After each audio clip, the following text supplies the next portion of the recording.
Sally, est-ce que tu connais l'hypersensibilité? Tu sais, c'est une caractéristique que l'on retrouve chez les TDAH et aussi chez les gens qui sont diagnostiqués 10, comme la dyscalculie par exemple.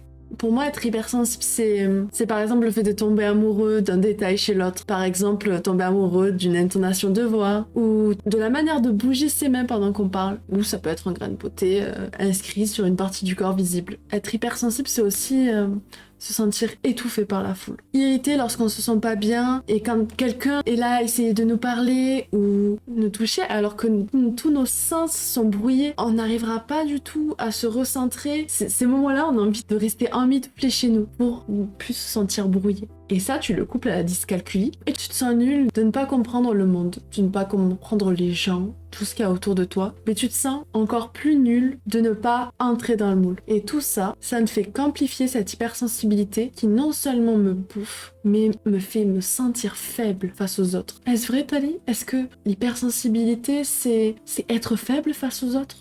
Pour préciser, concernant l'hypersensibilité, au-delà du côté hyper-émotivité que tu as évoqué plus haut, l'hypersensibilité c'est avant tout une hyper-réceptivité. C'est comme si on était des paraboles géantes en fait. Et ça crée un sentiment d'agression comme tu le dis si bien. Mais c'est pas irrémédiable, c'est pas une sentence à vie. On est dans un système qui connaît pas encore bien les nouvelles évolutions de l'être humain.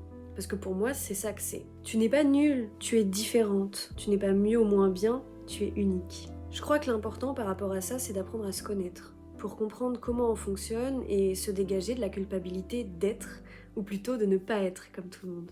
Si on rajoute à ça la dyscalculie, on peut vite avoir l'impression d'être un martien. J'ai pas de remède miracle. J'ai pas de baguette magique qui fera que tu seras absolument et inconditionnellement bien dans ta peau. De plus, notre système basé sur les maths ne simplifie pas la tâche clairement. Alors et si on prenait le contre-pied? Tu as telle difficulté, bravo déjà de l'assumer. Mais si déjà t'essayais de l'accueillir avec amour, le chemin de l'acceptation il peut être long, mais petit pas par petit pas, on se rapproche de notre destination, de l'amour inconditionnel de soi, de notre plus pure expression de nous-mêmes. Ensuite, t'as identifié cette difficulté. C'est déjà un grand pas. Maintenant, quelles sont tes qualités, tes cadeaux, tes talents innés? On en a tous. Même toi là au fond qui trouve que t'es nul et archi nul. Je te propose un petit exercice. Et n'enregistre pas le post en te disant que tu le feras plus tard. Tu le fais maintenant. Nomme une chose chez toi dont t'es fier. Pas 40, une seule. Mais je veux que tu nous la partages avec amour. Une lettre d'amour à toi-même. Une déclaration. Écris comme si tu parlais à la personne que tu aimais le plus au monde. La personne la plus importante de ta vie. Et peut-être même que tu découvriras que c'est le cas. À toi Léa.